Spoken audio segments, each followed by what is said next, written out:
இவளா சிபே சுரேந்தர் கமகின் எங்கப்பா போற? உனக்குலாம் அசிங்கமாவே இல்லையாடி இப்படி அவ வயசுல பேசி என்ன கீழே வர வச்சிருக்க? ஏன் உனக்கு வெக்கமா இல்ல என் போனை கட் பண்றதுக்கு? நான் எப்படி நான் உன்னை கட் பண்ணிருக்கணும், உன் போனை கட் பண்ண சந்தோஷப்படு. ஆளும் மண்டையும். என்னடா சுரேந்தர், நான் ஒரு மன்னிப்பு கவிதையோட வந்திருக்கேன், கேக்குறியா?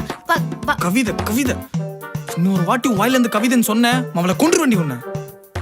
கவிதை சரி அதை விடு, நான் வெளியே போறேன், வரியா? சிபே அப்புறம் ஃபீல் பண்ணுவ, பாத்துக்கோ. நான் எதுக்கு ஃபீல் பண்ணும்? நான் அப்படியே ஷாப்பிங் போயிட்டு பிரியாணி சாப்பிட்டு ஐஸ்கிரீம் கூட சாப்பிட்டு பொறுமையா வீட்டுக்கு வருவேன். பரவாயில்ல. அம்மா கூட செலவுக்கு 5000 ரூபாய் கொடுத்துருக்காங்க. நான் வேணா உனக்கு ஒரு டிஷர்ட் வாங்கி தரேன்டா. நீ பண்ண வேலைக்கு ஒரு டிஷர்ட்லாம் பத்தாது, 2 டிஷர்ட்னா ஓகே. பரவாயில்ல பரவாயில்ல பரவாயில்ல, 2 டிஷர்ட் தரேன், நான் வாங்கி தரேன். அப்படியே வரப்ப மொஜிட்டோ. ஓகே சுரேந்தர், போலாமே. ஏய் ஏய் இன்னொரு தடவை நீ அவ வாய்ஸ்ல பேசணும்னு வச்சுக்கோ, ஏன் கொய்யால அடிக்கிற அடியில உன்னால உன் வயசா பேச முடியாது. சரி சரி சாரி, மூட்டுவாடி. போலாம் வா. பா டேய் அந்த வண்டி. அடி. என்ன தகப்ஸ், லஞ்ச் ரெடியா? டேய் அம்மா வேற ஊர்ல இல்ல, ஏதோ என்னால முடிஞ்ச லஞ்ச் ரெடி பண்ணிருக்கேன்டா, கொஞ்சம் அட்ஜஸ்ட் பண்ணிக்க.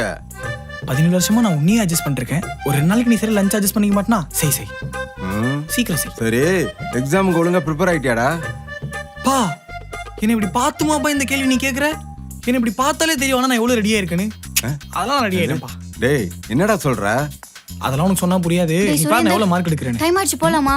போலாம் போலாம். மாமா ஏதாவது சாப்பிடுறியா? இல்ல அங்கிள், சாப்பிட்டேன் அங்கிள் வீட்லயே. நல்லது. சரி நீயாவது எக்ஸாம் ஒழுங்கா ரெடி ஆயிட்டே இல்லையா? படிச்சிருக்கேன் அங்கிள், ஆனா மண்டையில நிக்க மாட்டேங்குது. எக்ஸாம்க்கு போறதுக்கு முன்னாடி ஒரு வாட்டி ரிவைஸ் பண்ணிட்டு போயிடுவேன். ஆனா நான் இவ்வளவு மாதிரி கிடையாதுப்பா.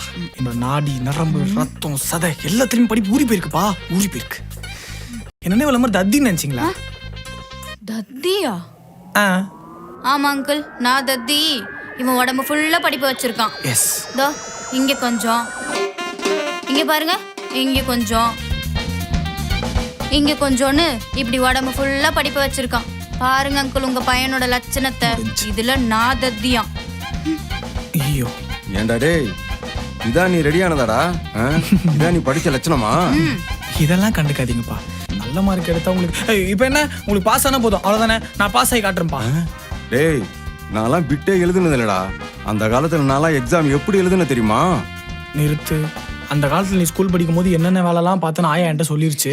உன் கதையை இதோட ஸ்டாப் பண்ணு. அதெல்லாம் விடுறா, டைம் ஆச்சு, வாடா போலாம். சரி சரி சரி இரு, நான் 10 மார்க் மட்டும் பிட் எடுத்துட்டு வரேன்.